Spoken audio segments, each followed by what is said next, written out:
para fundamentar a condenação do apelante pelo crime de estupro. Razões de decidir. O depoimento da vítima, embora relevante, apresenta contradições e fragilidades que comprometem a credibilidade necessária à condenação. A continuidade espontânea do relacionamento mantido até a descoberta pelas mensagens acessadas pelos pais da vítima fragiliza a versão de constrangimento ou violência.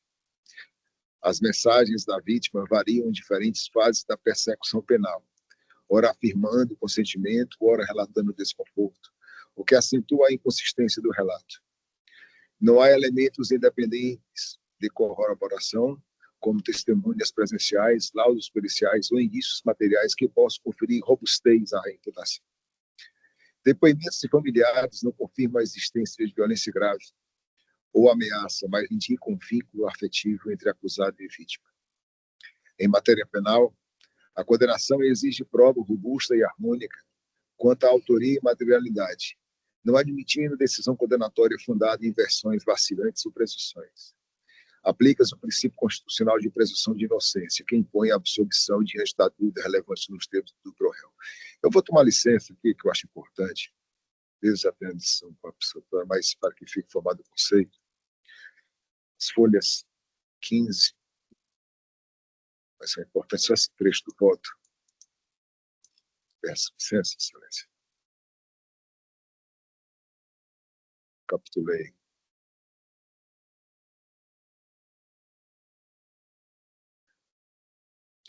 São dois trechos do voto. Em diferentes fases da persecução, a adolescente alternou versões, ora afirmando ter agido de forma consensual, ora indicando episódios de desconforto, o que acentua. Note-se que o apelante foi condenado a uma pena superior a 9 anos. E essa é a realidade dos fatos.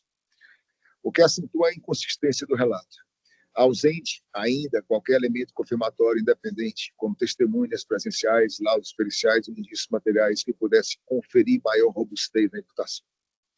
Os próprios depoimentos colhidos em juízo, inclusive de familiares da jovem, não convergem para a configuração de violência ou grave ameaça, mas antes revelam um relacionamento de caráter afetivo, mantido por alguns meses, sem notícias de resistência manifesta ou de tentativa de ruptura pela vítima antes da intervenção dos pais. Neste cenário, a condenação não pode se sustentar exclusivamente em declarações frágeis e lacunosas, sem respaldo em outras provas idôneas. Como se diz, em matéria penal, exige-se a prova robusta e harmônica quanto à materialidade e autoria, não se admitindo o juízo condenatório fundado em meras ilações a partir de versões vacilantes. Plenamente aplicável, pois, o princípio constitucional de presunção de inocência, desdobrando um dogma processual em dúvida pro réu. Assim, subsistindo dúvidas quanto à prática delitiva, a absolvição é a medida que se impõe. Por conseguinte, recebo prejudicado os demais pleitos recursais em razão da absolvição absolutória adotada. Ante do exposto, conheço o recurso, presidente, para dar-lhe provimento, para absolver o apelante da imputação delituosa no artigo 203, parágrafo 1º, e artigo 216, parágrafo 2º, na forma do artigo 69, todos no Código Penal, nos termos do artigo 386.7 do Código de Processo Penal por insuficiência probatória. É assim como vota a relatoria. Obrigado, doutor Cid. Como vota a desembargadora Edna? Senhor relator, assim, eu acho, hoje em dia não é muito, vamos dizer assim, natural, mas antigamente era muito natural uma adolescente, às vezes, se apaixonar pelo professor, e principalmente o professor de matemática, não sei por que razão né? Porque a matéria era difícil, sei lá, mas isso era muito natural. Hoje é muito, eu acho que até esporádico, não sei, também já passei por essa fase. Nesse caso, realmente, essa vítima, ela, pelo depoimento dela, a gente denota que ela tinha essa paixão pelo professor.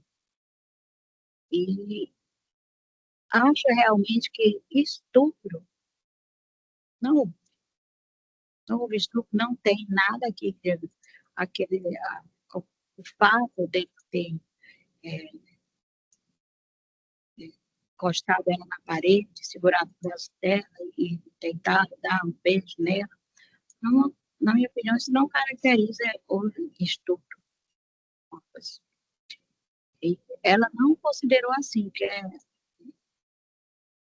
eu acho, nesse caso, que realmente havia um assédio sexual da parte dele com relação a ela. Tanto nas redes sociais, o fato deles discutirem, a gente não tem assim, exatamente o que é que eles discutiam, tanto ele disse, como ela disse, eles discutiam, e ele negou o acesso dele, o acesso ao celular dele. Tem uns autos dizendo que ele negou esse acesso. Então, outra coisa que eu acho que caracteriza um assédio sexual, é essa afirmação dela, que ela declarou que ao ser confrontada pelo réu com preservativo sobre a mesa. Então, ele, nesse horário de namoro que eles tinham, ele levou preservativo sexual e mostrou a ela, e ela se negou. Ela disse que nunca ia fazer esse tipo de coisa com ele, porque sabia que iria se arrepender pelo resto da vida. Isso fora assim, outras para mim, esse fato configura um assédio sexual. Ela era menor, ela tinha 15 anos, ela estava entrando na adolescência já, e realmente ele assediou ela. Eu não sei que eu tenho um depoimento que diz que ela era uma garota muito bonita. Era uma pessoa recatada. Então, ela era uma criança, uma moça, uma adolescente, que chamava a atenção na sala de aula. Estudiosa, e ele inventou um tipo de, vamos dizer assim, de agrado para as alunas que se assim, destacasse na aula dele, entendeu? E ela, segundo diz aqui, ela ganhou 3 vezes esse destaque. E foi uma forma dele se aproximar dela, eu acho. Não sei, posso dizer que é, mas eu acho que foi. E acho, sim, que o estupro realmente, como diz a letra da lei, não aconteceu. Mas o assédio sexual, sim, ele assediava ela sexualmente.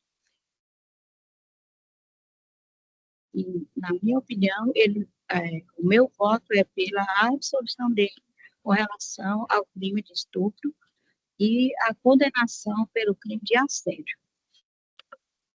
Posso me prestar? Ele foi condenado segundo Mas ele foi condenado pelo estupro e assédio. foi denunciado.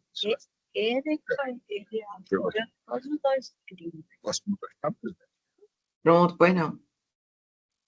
Desembargadora Edna, como sempre, vossas ponderações são muito bem acertadas.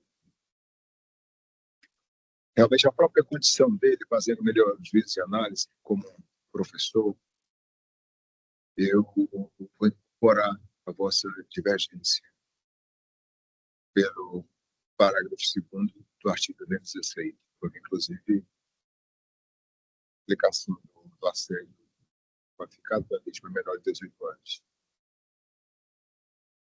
A própria condição dele. Eu incorporo a vossa divergência no sentido pela condenação no 216, parágrafo 2º do Código Penal. Não é isso, padre? Sim. Acá. aprovação. Tá ok. Desembargador Henrique, como vota? Aqui na proposta de emenda não fala 200, é só 213, né? Interposta contra a sentença condenatória que reconheceu a prática do crime previsto no artigo 213, parágrafo 1º. E tem 216 também, isso? Tem, né? Sim. Eu vou acrescentar. Terceiro da parágrafo 2º, em concurso material, que foi condenado.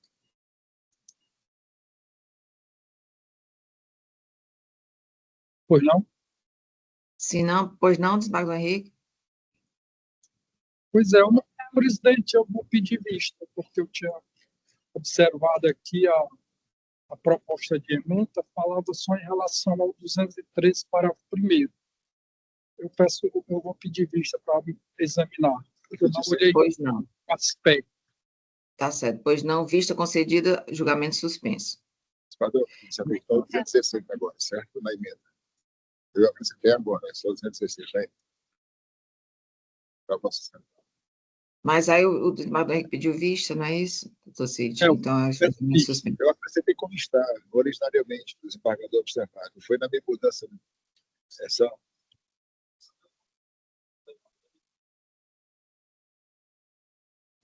Encerramos agora as sustentações. Ele afastou, assim como a desbardura, o crime de estupro. Aí eu vou melhor analisar, porque eu não tinha visto esse outro aspecto. Tá certo, pois não. Obrigado, Vossas Excelências. Forte abraço. Boa tarde para Vossa Excelência. Boa tarde, doutor. Encerramos as sustentações orais, vamos agora para os destaques. Habeas corpus 3.29. Da minha relatoria, habeas corpus 062-5813, de 64/2025, está sendo adiado. Também o 4.28, da minha relatoria, apelação 021-2218, dígito 2/2021, também está sendo adiado. 4.30, apelação 018-2001, dígito 67/2019, da relatoria da desembargadora Maria Edna Martins, está sendo adiado, não é isso, desembargadora? Sim, Excelência. O 4.33, também da relatoria da desembargadora Edna, apelação 020-40-55, dígito 91/2025, também está sendo adiado, não é isso, desembargadora Edna? Sim. Sim, né? E o 4.41, apelação 018-3598. Pela Pois ordem, não. é porque ele cortou a senhora. 433. 4.33, apelação 020-40-55, dígito 91/2025, da relatoria da desembargadora Edna, está sendo adiado, não é isso, desembargadora? Qual é o número? Eu sei que eu adiei uns. 020-40-55, dígito 91/2025. Foi. Sim, está adiado. Adiado. Agora, 4.41, apelação, também da sua relatoria, desembargadora Edna, o 018, Tá 18, 82, 06. 3598. 35, 98? Diz 48.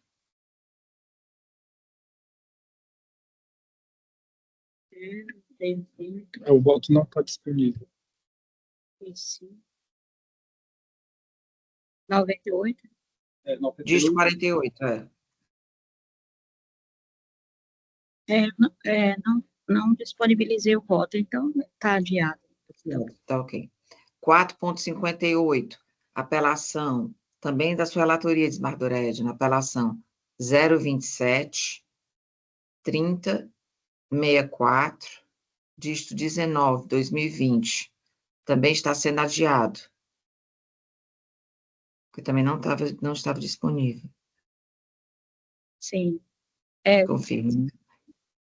E o 4.61, apelação 022-88, 26 de 70, também da sua relatoria, está sendo adiado.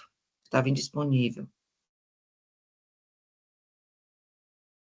Sim, também estou adiando. Tá certo. Agora, o 4.68, da relatoria do desembargador Henrique Jorge Holanda Silveira. Sequência de 3 zeros, 68, 46 de 73, 2017. Está adiando, não é isso, desembargador Henrique? Verdade, presidente. Foi atravessada uma petição ontem do advogado, junto até atestado médico, pedindo adiamento, e eu atendi, fica para a próxima sessão. Tá certo. E eu também, agora, o 4.105 da minha relatoria, o 0200, 148, dígito 91, 2022, eu também estou adiando. Agora, está retirando de pauta, é um processo da relatoria do Dr. Cid Peixoto do Amaral Neto, apelação 00, 123, 40, dígito 57, 2025. O senhor está retirando de pauta, não é isso, doutor Cid? Exatamente, senhora. Pedido da própria parte. Ok. Agora, os processos pendentes de julgamento.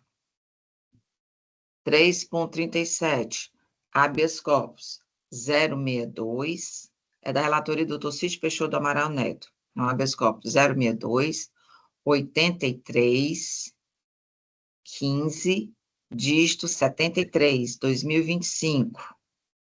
O voto do Cid foi habeas corpus conhecido e parcialmente concedido, apenas para determinar o juiz de origem que adote providências urgentes quanto à conclusão das diligências pendentes.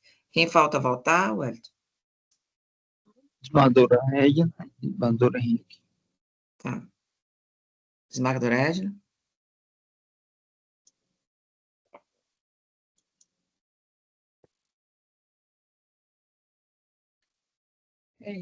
Excelente, a minha, não sei se é dúvida ou era divergência, é que esse processo está há 52 dias aguardando o oferecimento de denúncia. E ele está preso. 50 dias do dia que ele fez colocou para a pauta e fez o voto, né? Então, agora ele deve estar mais de 50 dias, porque eu não vi ainda a denúncia nesse caso. Prazo legal para oferecimento da denúncia de réu preso são 10 dias, e podem ser prorrogados por mais algum tempo, desde que o delegado de polícia ou o Ministério Público peça essa prorrogação de prazo. E não tem esse pedido nos autos de prorrogação de prazo. Então, isso, na minha opinião, é uma prisão constrangedora e ilegal. O meu voto é pela concessão do habeas corpus com medidas cautelares, porque aqui é um crime de violência doméstica, cárcere, ferimentos graves. Não sei por que razão esse inquérito ainda não terminou. O fato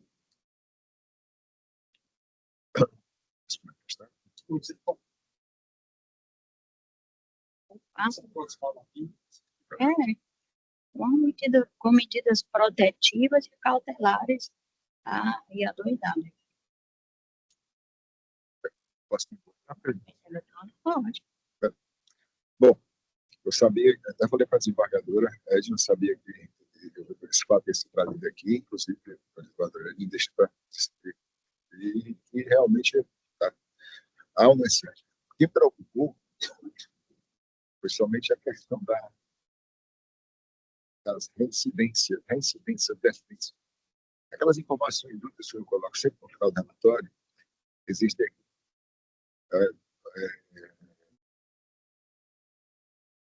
história. ações arquivadas à época não representadas pela vítima, extensão de punibilidade, né? É um processo antigo. Eu citei 5 medidas protetivas. Então, há realmente uma conduta muito deliberada nesse ponto. Mas, infelizmente, são processos que não lograram um procedimento adequado. Não pode, de forma procedural, né, trazer e seguir no momento, nem, obviamente,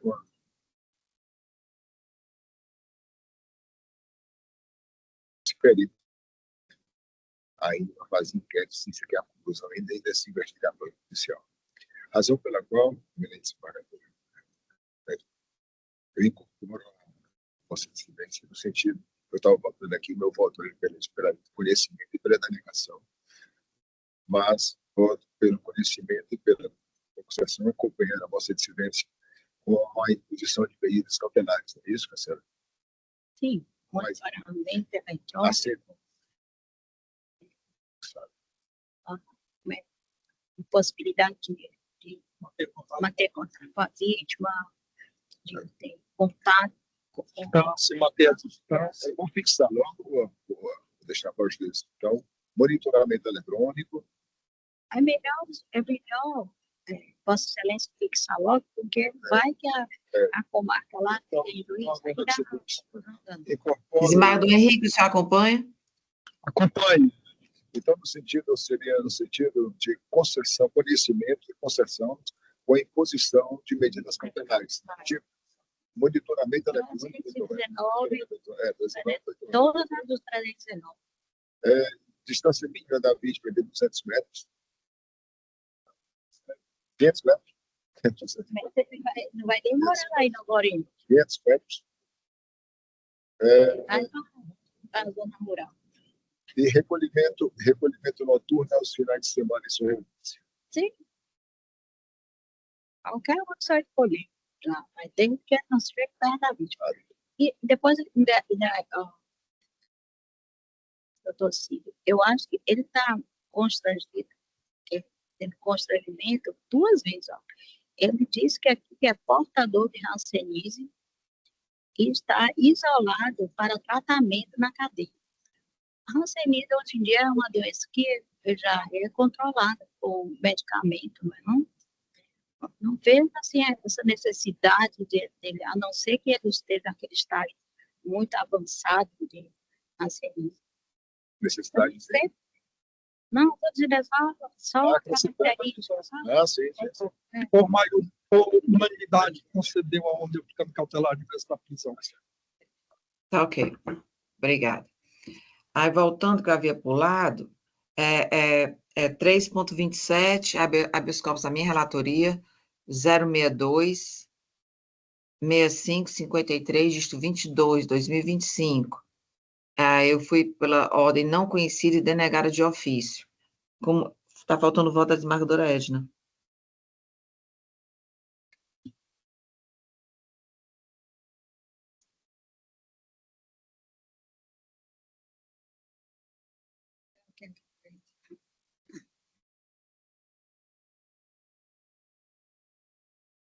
Um momentinho.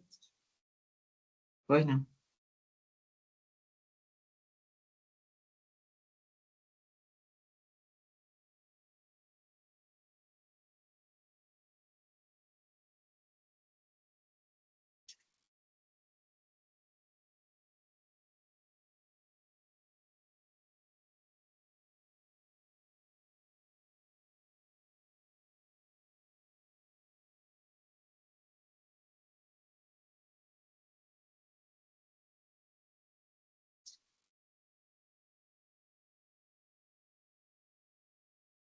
Faço as anotações, depois eu mesmo não encontro.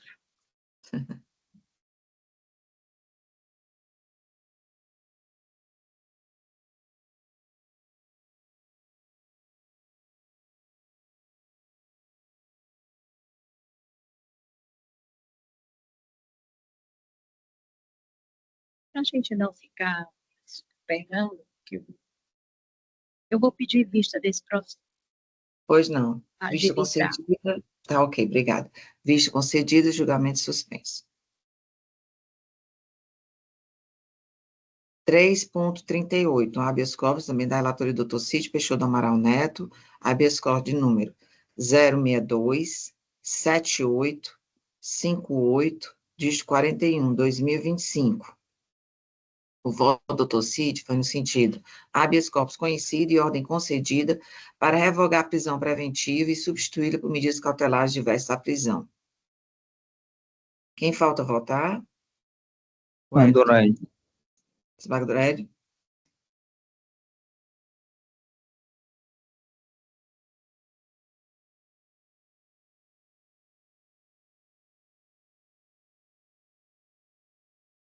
Esse é das habeas corpus lá da vara de delitos criminosos, de organizações criminosas.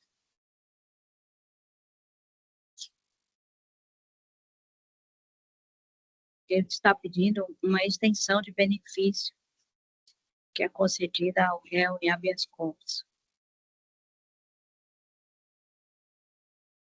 Esse, o outro processo,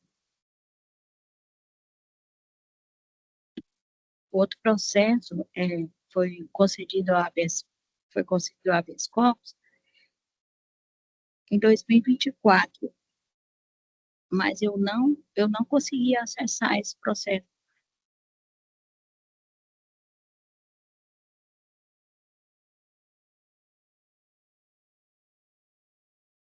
Aí eu estou vendo aqui no seu, aquele relatóriozinho que o senhor faz, que esse acusado tem um outro crime, ele responde a outro crime no processo 020, 44, 33, 57, 2024. Aí, então,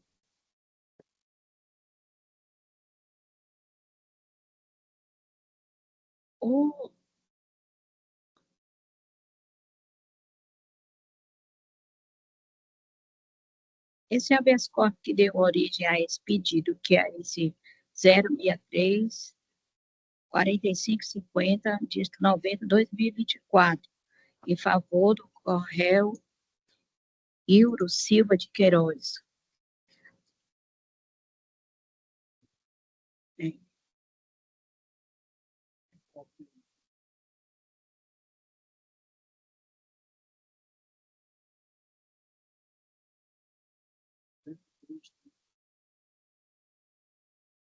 Tem a cópia na cópia do habeas corpus, do relatório, eu queria saber, assim, se ele também tinha algum crime para ele ter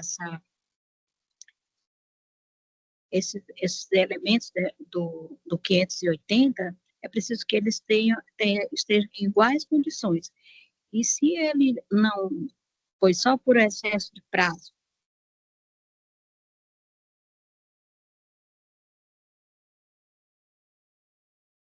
a ordem, que ele está pedindo aqui por excesso de prazo. O outro habeas corpus, ele foi concedido por manutenção, prisão preventiva sem fundamentação idônea, sem demonstração concreta do perigo libertário, devendo ser aplicadas medidas cautelares diversas da prisão quando cabíveis. Existe alguma igualdade fática, jurídica desse caso com o outro?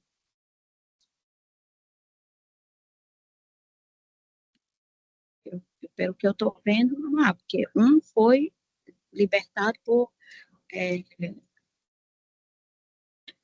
prisão preventiva sem fundamentação idônea. E esse está pedindo pelo... Esse daqui é que é o... Eu vou pelo princípio de que o HC ele é limitado para análise probante, mas ele é amplo para uma concessão, independentemente da previsibilidade a que se propõe.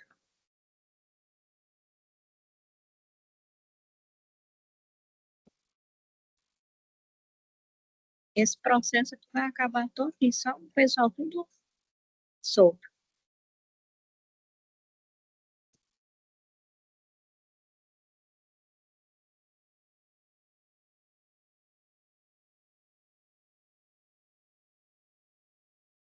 A senhora vai pedir vista, desembargador Regina?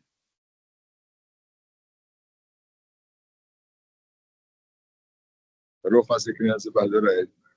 Eu sempre sou muito radical nos meus votos. Quando eu quero acatar, Não, eu vou, é só quando eu vou quero. votar contrário a ele logo.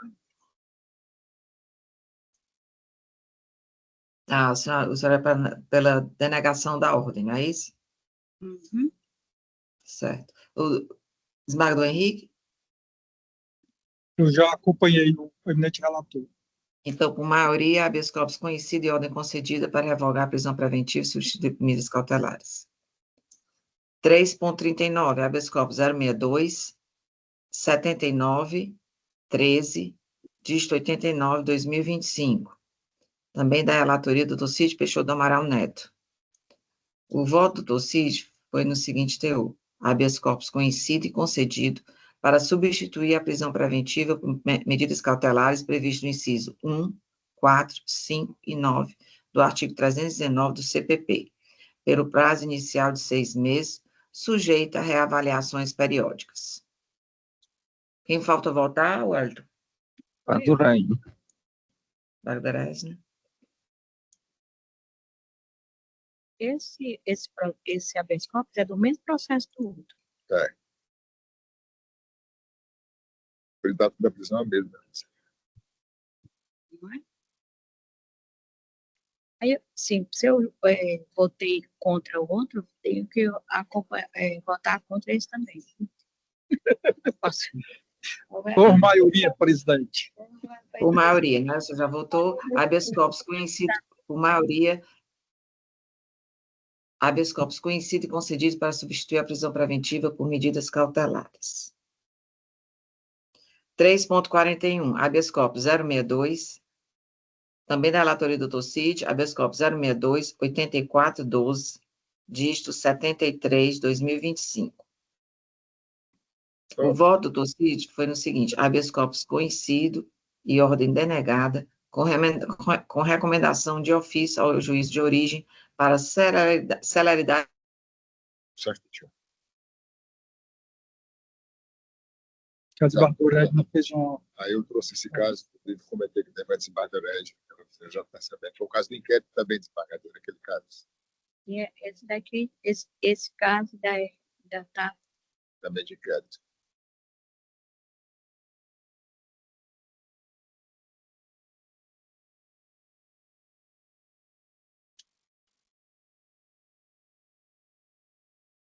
Ele está preso desde 12 de julho de 2025.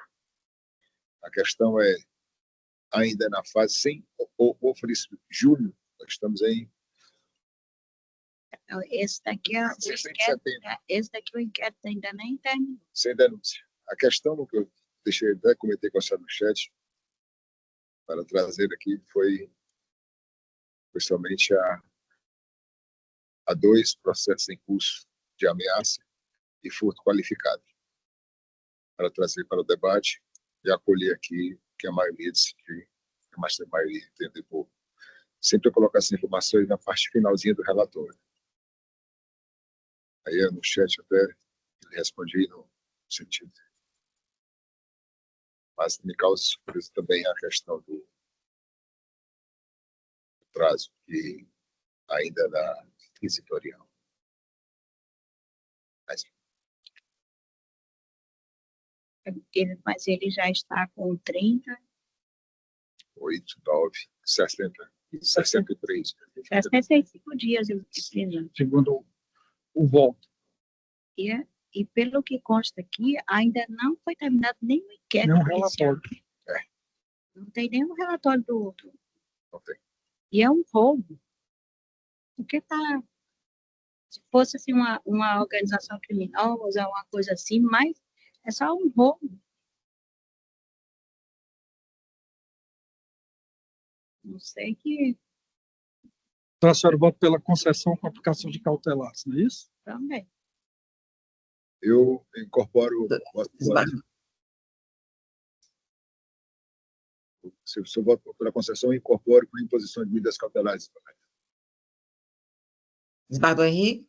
Também, presidente. Por unanimidade concedida. Então, por unanimidade. Habeas corpus concedido com imposição de medidas cautelares. 3.44, também, da relatoria do Dr. Cid Peixoto Amaral Neto, habeas corpus 062-8012 de 59, 2025. O voto do Dr. Cid foi no sentido de habeas corpus conhecido e ordem denegada. Quem falta votar, Wellington? Desembargador Henrique Sena.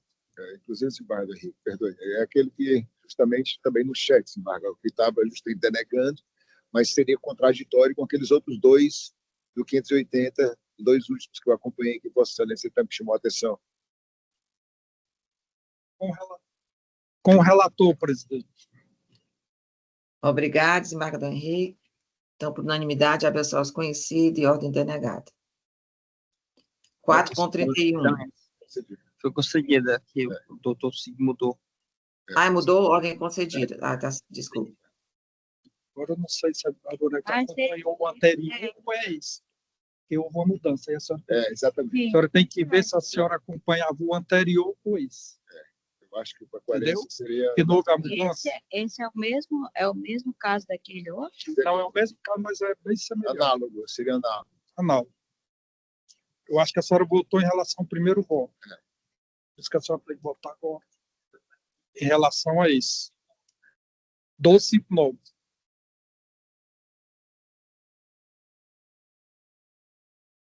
Agora é concessão. Isso. Fiz alteração hoje cedinho. Acompanhe. Volta desembargador, porque eu acho que ela votou quando Ela era voltou ainda, outro foi voto. hoje cedinho. Quando o voto era negando. Por isso que ela tem que observar agora. O outro voto foi o acordo. Ela denegando. Não sei. Estou falando é o voto que deu origem a isso. Esse foi cedinho, eu modifiquei. A senhora Garcia, então eu queria alertar sobre isso.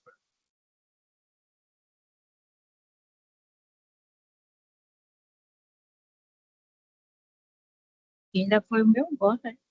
Que serviu de padrão, mas...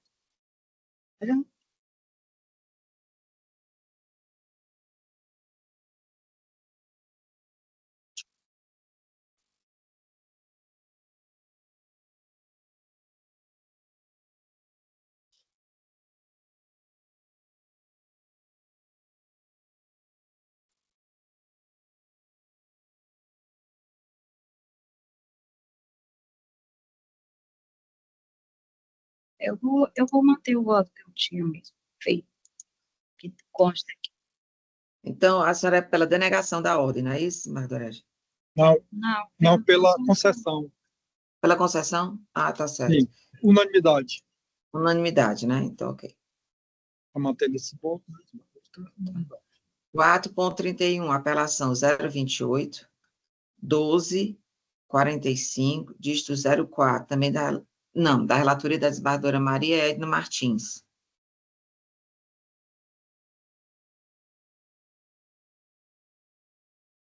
Falta, meu voto é o desembargador Henrique. Desembargador Henrique?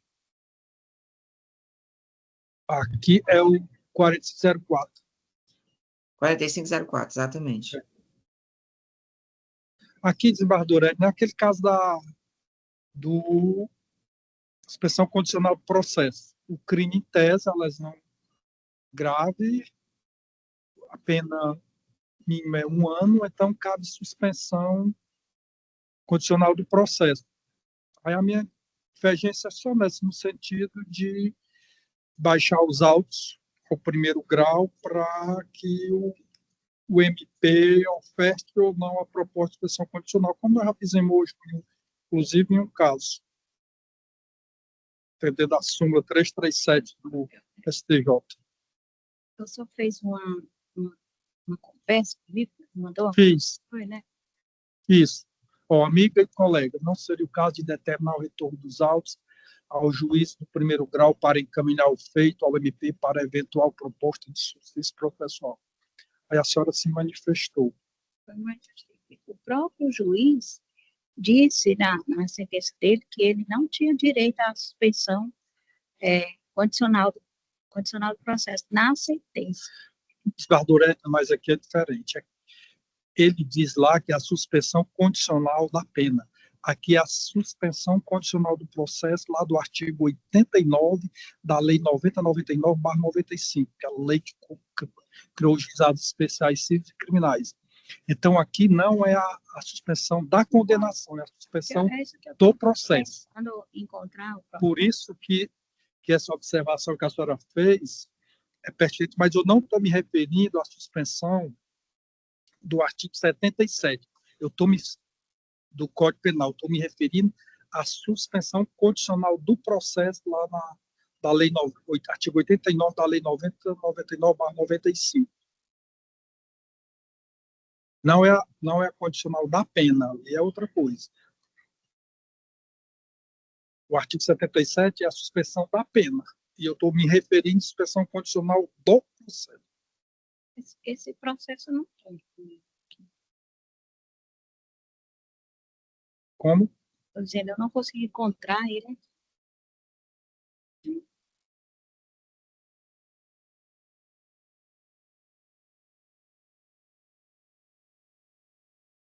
Qual é o número dele? É 028 12 45 04.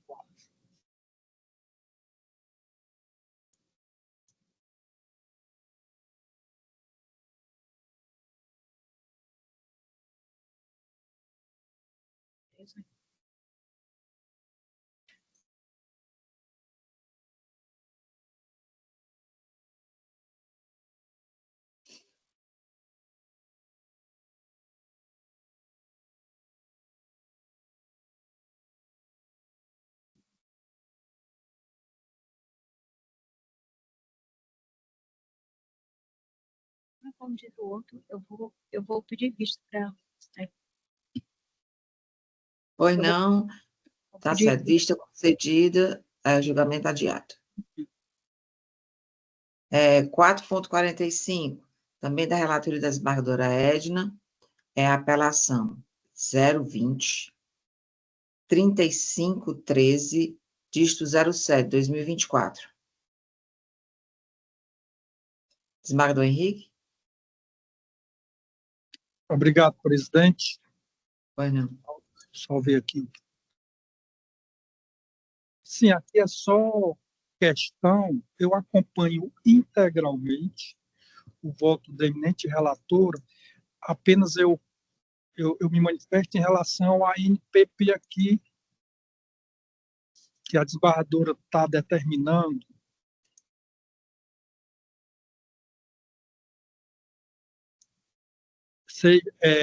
Com a redução, eu acompanho integralmente o voto, fazendo essa observação, desembargadora, em relação à NPP.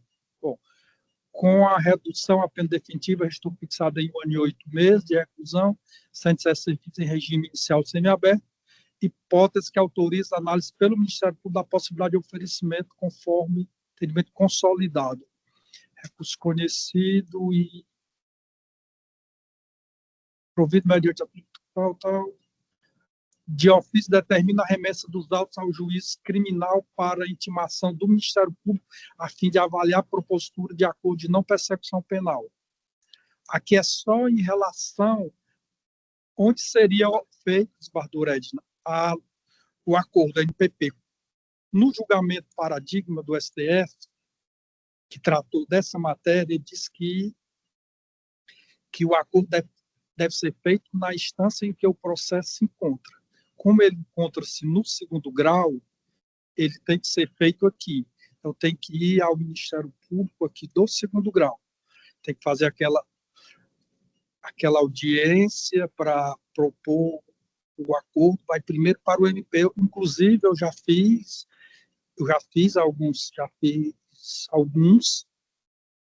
algumas audiências para apreciar aqui no segundo grau. Então, eu concordo plenamente com o voto de Vossa Excelência.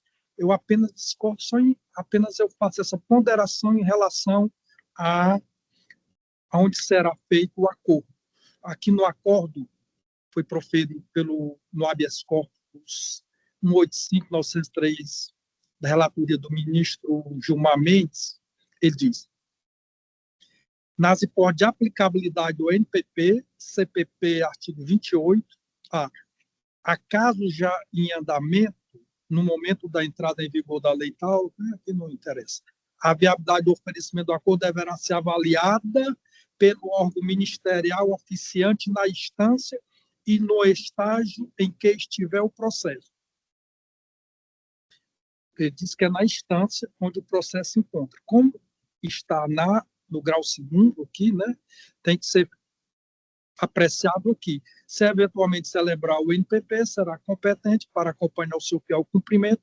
O juiz da execução, em caso de descumprimento, deve ser aproveitado todos os atos processuais. Então, ele afirmou que deve ser feito no órgão onde se encontra, na instância em que se encontrar o processo. Como ele se encontra aqui, deve ser feito aqui, inclusive. Eu já fiz uns 2 ou 3. Então, é só contar isso. A ponderação é só em relação aonde será encaminhado os autos. Do segundo grau ou se primeiro grau. Eu acho, desembargador Henrique, é o seguinte: o Tribunal de Justiça não tem, assim, estrutura para fazer isso. O Ministério, a Procuradoria, ela pode fazer essa petição, mas onde a gente vai fazer audiência com essas pessoas? Eu fiz já 2, e também, Vossa Excelência também poderia delegar para um juiz, mas desde que seja feito no segundo grau e delegando a um juízo do primeiro grau para fazer. Mas tem que ser feito aqui, tem que remeter ao procurador e não ao Ministério Público do grau primeiro. Ao procurador que apresentou o parecer no processo, ou para chegar lá na Procuradoria e ele vai designar o procurador e vai apresentar a proposta ou não. Se apresentar a proposta, aí vem para o desembargador relator em audiência, perguntar todos aqueles quesitos, se foi a espontaneidade, aquilo mais, tudo, se concorda plenamente, que obviamente já concordou, né, fizeram o acordo, aí se homologa o acordo.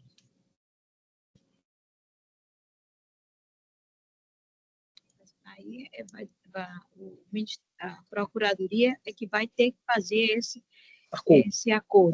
Chamar a pessoa para fazer o acordo. Aí vem só para o desembargador só homologar ou não o acordo. Eu acho, Excelência, que é muito mais prático já mandar para o primeiro grau.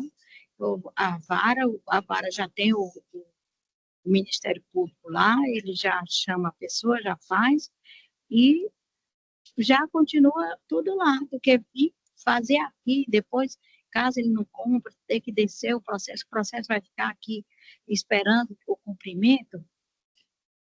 Mas, desembargadora, no STF não já decidiu que nós teremos que fazer no estágio onde o processo se encontra? Mas eu acho que o fato do STF ter decidido, isso não quer dizer que a gente tenha que seguir o que ele diz. A gente não é obrigado a seguir coisas processuais que determina o STF. Desembargadora Edma, pedindo toda a ajuda possível, mas eu acompanho o posicionamento do desembargador Henrique. Isso não é uma coisa vinculante, não vincula nenhum juiz fazer isso. É uma, vamos dizer assim, uma... Desembargadora Edna, mas a senhora pode fazer, como eu disse também, se a senhora não quiser, tem que os autos permanecer no segundo grau, a senhora pode delegar a um magistrado, que aí quem está funcionando ainda é o segundo grau, delegar a qualquer magistrado de conhecimento que faça essa audiência, poderá delegar. Aí, porque ele estará agindo em nome do segundo grau. Entendeu? A senhora poderá também delegar, mas continua o foro o Tribunal de Justiça. Aí a senhora delega para um magistrado de grau primeiro para ele fazer essa audiência de homologação ou não do acordo. Pode também ocorrer desse jeito. como se fosse numa ação originária, que nós, às vezes, delegamos para o magistrado de primeiro grau ouvir testemunha, essas coisas, também pode ser feito nesse sentido. Mas, como se diz, mas o processo permanece aqui. Porque o STF, segundo a orientação do STF. Mas essa movimentação deve ser do conhecimento da Secretaria Judiciária. Porque determinar que para lá, eu mandei ela aí. Determinada a remessa dos autos ao juízo criminal para a intimação do Ministério Público, a fim de avaliar a proposta e apresentar o acordo. Então, a senhora teria que delegar. Primeiro, mandar para o Ministério Público, aqui do segundo grau, para o procurador. Ele vai designar um procurador. Aí depois tem a audiência de homologação, ou não. Aí a senhora poderia delegar nesse caso, a senhora poderia delegar a um juiz no primeiro grau, mas ele agindo em nome do segundo grau. A divergência é só essa, coisa simples. Não é sobre o mérito, acompanha integralmente, é só o destinatário do acordo, só isso. Acompanho na íntegra o voto de Vossa Excelência apenas em relação ao destinatário aí para a realização desse acordo. Somente isso. Margarida?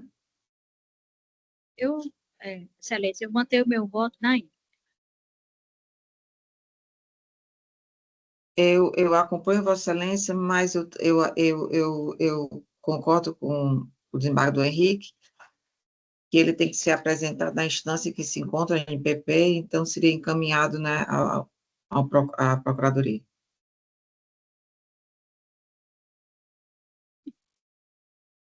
Não é verificação. A divergência é só em encaminhamento do ANPP. MPP. Nós estamos acompanhando integralmente recurso provido. Recurso provido. Provido por unanimidade sendo e por maioria. Por maioria. Não é vez que seja por maioria. Não, por maioria só a determinação para encaminhar ao Ministério Público do segundo grau. A senhora vai ficar à vontade. Não, eu vou manter o meu voto da maneira como ele está, para determinar de ofício a remessa dos autos ao juízo criminal, porque eu entendo que é mais prático, mais fácil ser dessa forma. Então, eu só não estou entendendo por que seria maioria. Não, é maioria. Eu sei, a maioria é a determinação, viu? É provido. Você vai dizer assim, que foi provido, na minha opinião. Provido. Sendo aí determinado do jeito que ele mandou. Sim, provido. A remessa, ela foi de ofício, ela não tem nada, na minha opinião, não tem nada a ver com o voto. É só vamos dizer assim, uma providência. E a senhora quer continuar sendo relator? Então, pronto. Melhor por mim. Ninguém faz. Mas vai destinar o MP. Pronto. Então, desembargadora presidente. Pois não, desembargador. Como é uma questão periférica, nós temos já decidido aqui, não é o mérito, é uma questão periférica. A desembargadora Edna continua com a relatoria. Ela continua, o voto dela, ela só vai fazer a observação quanto ao destinatário para o acordo. Certo? Só a título. Pois não. De Vossa Excelência, só a título. Eu tive um caso recente no qual eu presidi a audiência de acordo. Então, pronto. Ela continua relator, que é uma questão periférica, é só em relação ao destinatário. Então, ela continua, ela faz só essa observação, que a gente, por maioria, decidiu-se pelo encaminhamento ao procurador. Perfeito. Pronto, presidente. Resolvido. Pois não, obrigado. 4.50, apelação. Decidido.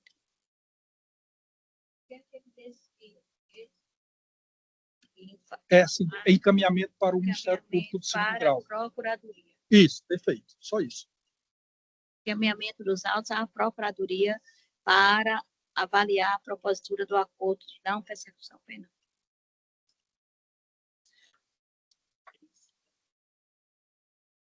É só essa parte. Essa questão periférica, periferia. Ainda tem longo caminho depois. Questão periférica. Perfeito. Vamos. Okay. Continuando, 4.5, apelação 022, também da relatoria de desembargadora Maria Edna Martins, 022, 67, 38 e 93, 2023. O recurso da desembargadora decidiu o recurso conhecido e improvido de ofício determinar remessa dos autos ao juiz criminal para proceder à intimação do Ministério Público a fim de avaliar a postura de acordo de não persecução penal. A mesma coisa, presidente. Perfeito, resolvido já. Mesma coisa. E esse desprovido. Que foi a mesma coisa, só tem que fazer o acréscimo em relação àquilo. Resolvido. Só um minuto. 4.91, apelação da minha relatoria, André Mendes Bezerra Delfino, apelação 020, 16. Pela ordem, excelência. Não, 4.50, não? Hã? Porque o Aqui outro... não tem. O 450 foi exatamente o que eu acabei de ler, que vai ser a mesma coisa, Wellington. Mas antes, o 4.45, não, excelência. Foi passar para o senhor, não? 4.45. 4.45, 020. Mas não é isso que a gente estava discutindo, não? Não, é porque eu não entrei, não. Isso que estava dessa discussão, não? 020, 35, 13, 07. Era isso que a gente estava discutindo, Wellington. Já foi. Certo. Entendeu? Aí eu já, o 40.50 da mesma forma. Também, mesma forma, 50? Sim, da mesma forma, só que foi improvido. O 4.50 foi o 4.45 foi provido e o 4.50 foi improvido, mas também com a determinação de ofício ao Ministério Público do segundo grau. Certo. Aí agora é o 4.91. Apelação 020, 16, 52, dígito 20, a minha relatoria. Aqui eu fui para o recurso, minha decisão foi recurso desprovido, falta de desembargadora Edna votar.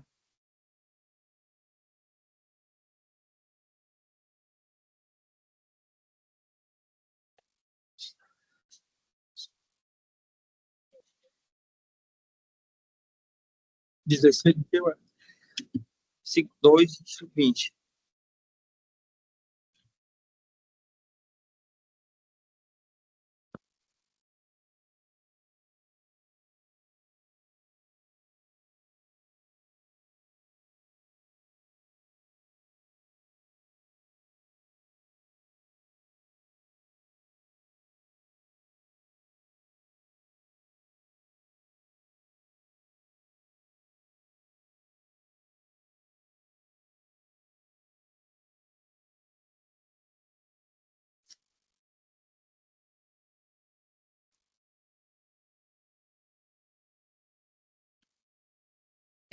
Excelência, esse processo é um crime de ameaça, com a incidência da Lei Maria da Penha.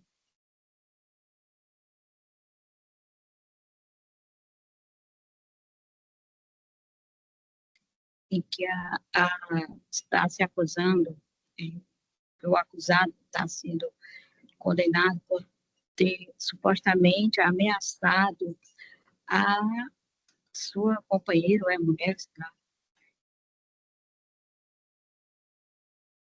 Mas eu que ouvi no depoimento da vítima, da suposta vítima, que ela diz no depoimento dela que não se lembra de ter sido ameaçada.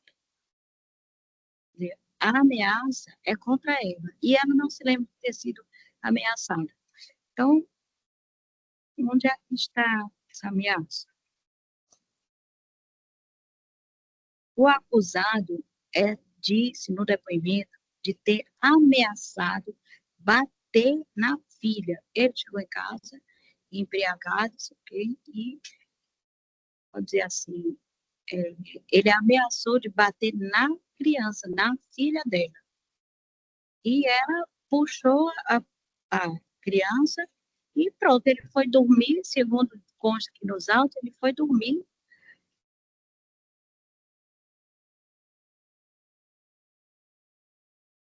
E ela disse, tanto ela disse na delegacia, como ela disse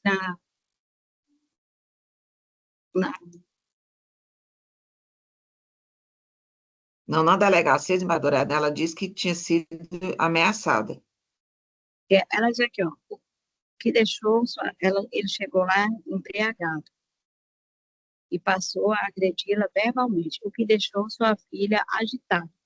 Salientou que ameaçou bater em sua filha, que por causa disso, ele quebrou uma gaveta lá do guarda-roupa dele.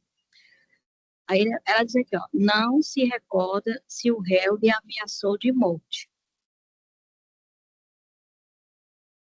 Aduziu que ele queimou as coisas velhas, que não precisava mais, e que ainda mantém um relacionamento cortês com o réu.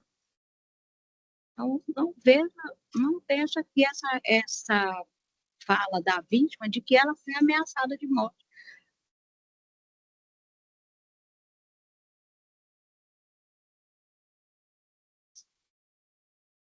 Aí ele diz assim, que ele não se recordava bem dos fatos, pois ele estava embriagado.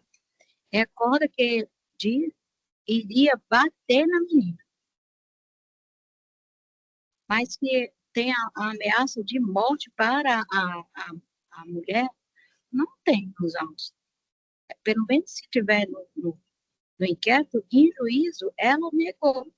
E o que vale é o que está em juízo? Desembargador Dorene, eu vou pedir vista desse processo.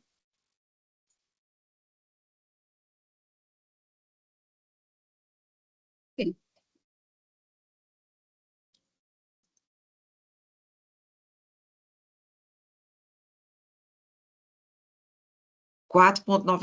Apelação 00, também da minha relatoria, 0051-473, dígito 11, 2020. Falta, recurso parcialmente provido. Falta a desembargadora Edna votar. Esse recurso é do estudo.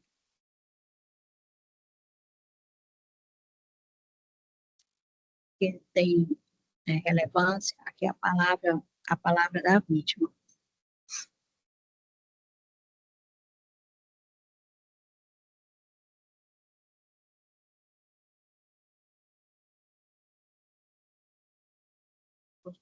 Só, de licença, só eu pegar aqui o depoimento da vítima.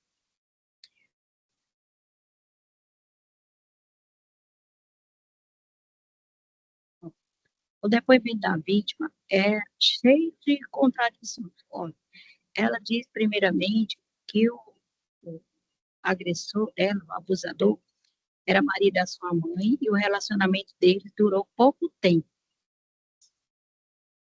A mãe dela disse que o relacionamento com o suposto abusador, ele tem 17 anos, tinha 17 anos. Foi quase o tempo todo da filha dela. Quando ela foi depor, ele já estava, o relacionamento dele tinha 17 anos. E ela disse que era um relacionamento que durou pouco tempo. Disse que ele e a sua mãe brigavam e ele batia nela. A mãe dela, em juízo, disse que nunca aconteceu isso, ele bater nela.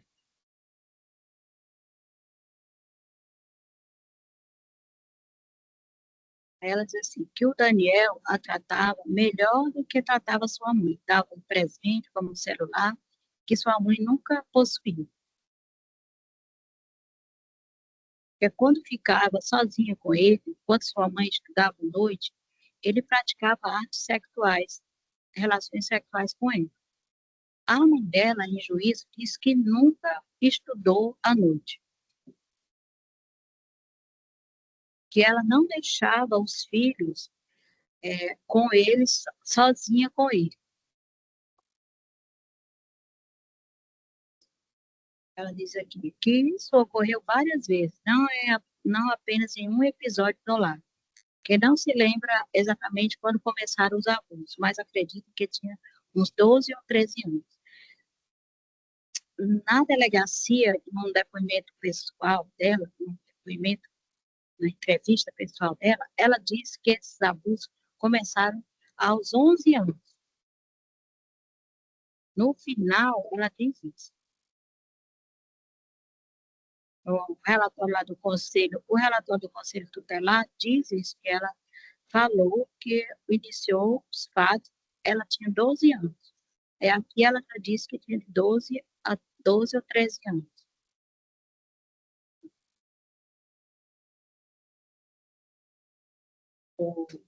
Ela diz aqui, no depoimento dela, quando, por ocasião dos abusos sexuais, dos atos sexuais, ele havia penetração, porque ela já não era mais virgem. Então, o exame de corpo de delito diz que realmente ela não tinha ímen, ela já não era virgem e vamos dizer assim, o estado da vagina dela era tinha uma abertura de uma relação antiga, de relações antigas. Quando ela foi fazer esse exame, ela já tinha, parece que era 19 anos, e ela já vivia maritalmente com outro homem, com o namorado dela, que ela disse aqui. Não vou dizer o nome dele.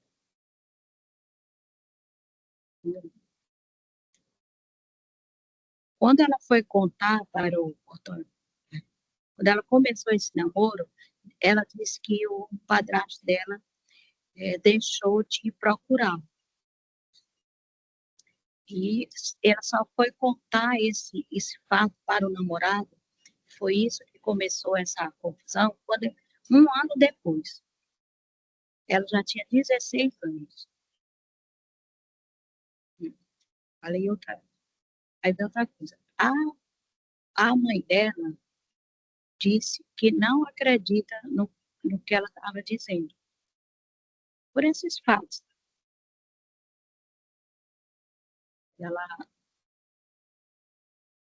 Eu disse aqui. Que ela disse aqui. Margarete, eu vou pedir vista. Mas ela só nem deixou eu terminar de fazer, mas... Ah, foi não, desculpa. O acusado, ele nega todos os fatos, tudo.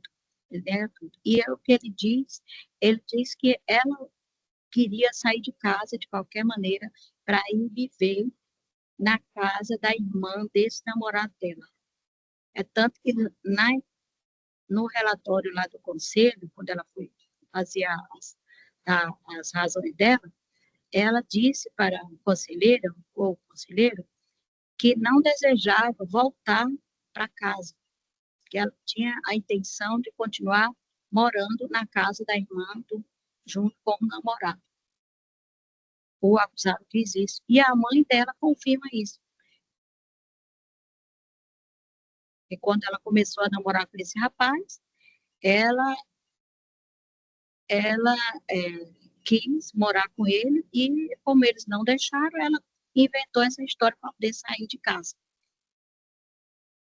E a própria mãe dela disse que ela já, há muito tempo, que ela tinha relacionamentos com outros homens. Aí, então, na minha opinião, isso é uma dúvida muito grande de saber se ele realmente fazia isso, porque ele nega. A mãe dela diz que acredita nele por causa disso, porque ela mentiu, dizendo que ela saía de casa à noite para estudar e para trabalhar, e ela disse que isso era uma coisa que ela não fazia, porque ele trabalhava, o acusado trabalhava e ele sustentava a casa. O meu voto é pela absolução desse acusado. Obrigada, eu vou pedir vistas, Margarete. Julgamento suspenso. Pediu visto.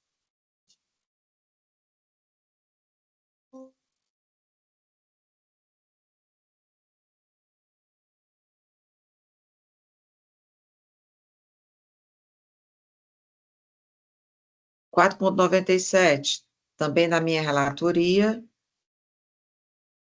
apelação 027, 53, 95, diz 32, 2024. Falta de Margarete votar. O meu voto foi recurso conhecido e desprovido.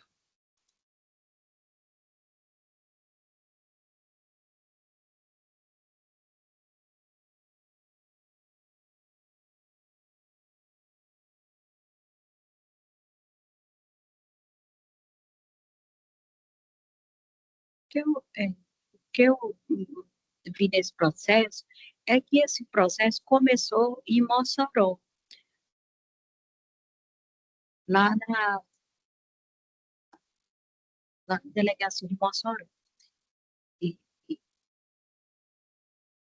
que assim, a vítima disse que parece que roubaram o veículo dele aqui, do pai dele, né? Sequestraram, amarraram o pai dele. Sei que ele levou o tal de flanelinha, que eu entendo assim, acho que assim, a pessoa devia ser uma pessoa idosa, porque você está com o carro no lugar, aí o flanelinha pediu uma carona para ele. Aí, quando ele entrou no carro e o flanelinha entrou outra pessoa atrás. E ele levou, deu a carona para ele. Quando ele chegou lá no destino, eles anunciaram o roubo com a arma, agindo com base e levaram o carro, o celular, documento, tudo. E horas depois, eu acho que, como é que, horas depois, o carro foi encontrado, foi abordado pela Polícia Rodoviária Federal em Mossoró, Rio Grande do Norte. Vamos dizer assim, digamos que isso seja um crime continuado, né? Ele roubou aqui e foi preso em Mossoró por posse de veículo subtraído, porque a vítima já tinha feito a denúncia aqui. No caso, que já havendo um crime continuado, nesse caso, o crime deveria ser aqui em Fortaleza ou lá em Mossoró, quando ele foi preso.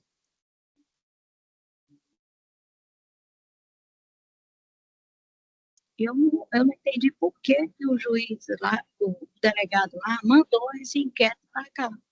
E não há aqui nenhuma, assim,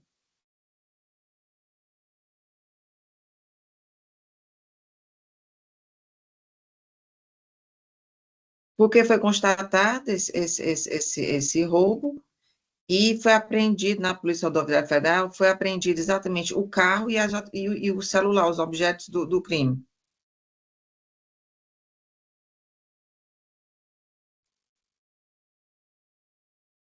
E o crime ocorreu na cidade de Fortaleza.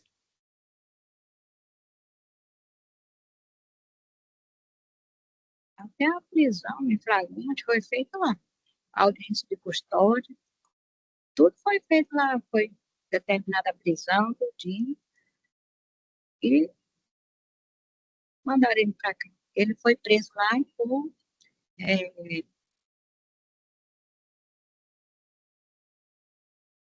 crime dele.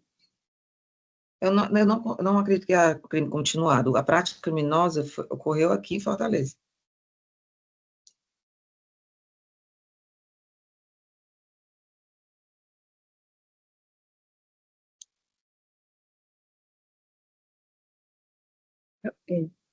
A minha dúvida é com relação a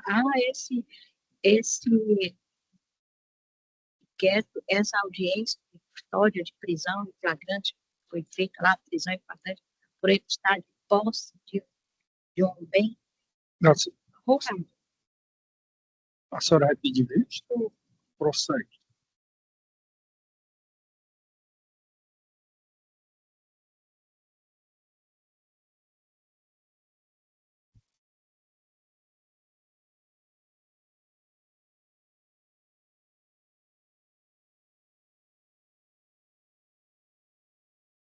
Eu, da minha parte, não queria pedir vista, não, mas E como seria o voto da senhora? você, Como seria? você é obrigado para poder entender melhor o que se passou nesse processo.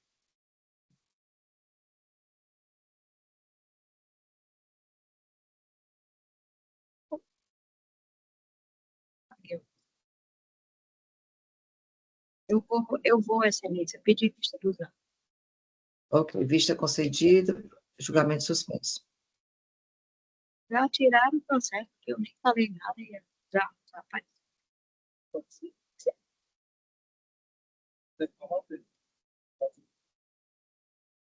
Não, nem nada. Travou aqui.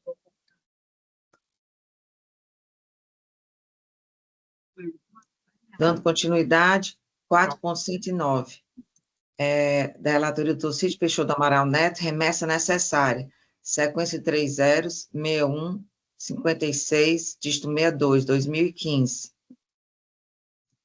O voto do doutor Cid foi no seguinte: remessa necessária criminal conhecida e provida, mantendo-se a sentença que considera habeas corpus de ofício para arquivar o inquérito policial. Quem falta votar, Wellington? Desembargador. Como? Desembargador Henrique. Desembargador Henrique? Isso. Aqui eu estou acompanhando integralmente, a insurgência é só contra o desfecho.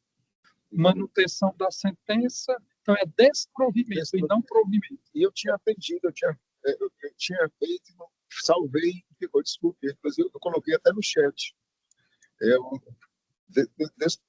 Manutenção da sentença, desprovimento, doutor. Certo. Nessa remessa necessária criminal conhecida e desprovida, não é isso? Já está mantendo a sentença desprovida. Certo. Tá ok, então, a desembargadora já votou? Sim, senhor. A aprovação. Sim, então pronto. Então, por unanimidade, né? Remessa necessária criminal conhecida e desprovida, mantendo-se a sentença que considera habeas corpus de ofício para arquivar o inquérito policial. Encerramos aqui. Que bom. Desejam, assim, registrar algo?